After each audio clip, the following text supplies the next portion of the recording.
As President Trump warns that the armada headed toward Iran is larger than the one that was sent to Venezuela.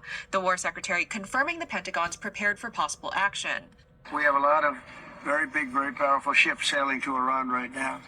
And it would be great if we didn't have to use them.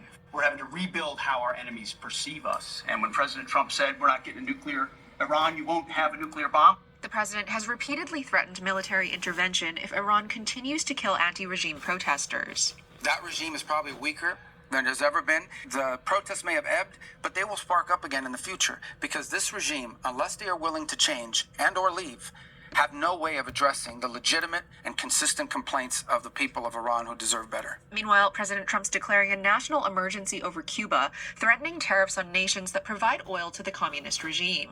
Are you trying to choke off Cuba? I don't know. The word choke off is awfully tough. Cuba is a failing nation. And you have to feel badly for Cuba. We have a lot of Cuban Americans who really were treated very badly, and they'd probably like to go back. I think Cuba will not be able to survive.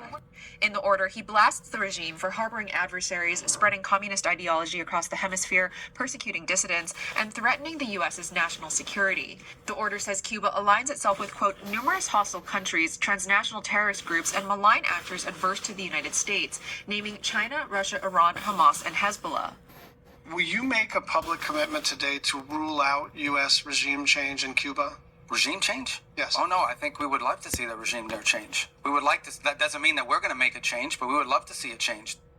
The order also spells out that the Cuban regime continues to spread its communist ideas, both in theory and in practice, around the Western Hemisphere, thereby threatening the foreign policy of the United States. Tiff, back to you. All right, Mari, thanks for those updates.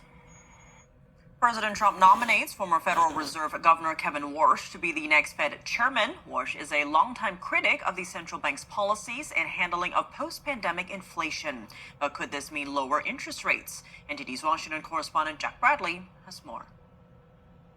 In the whole country, I would say that this was the perfect candidate. President Trump is nominating Kevin Warsh to become the next chairman of the Federal Reserve. Warsh is no stranger to the Fed, confirmed by the Senate as Fed governor back in 2006, the youngest ever in that role at 35. Warsh has been a critic of the current Federal Reserve System, particularly for its policies since the pandemic, saying the Fed has become too involved in areas beyond its role. They need institutions like the Federal Reserve to be restored to what they once were, which is important institutions that are on the sidelines most of the time. And change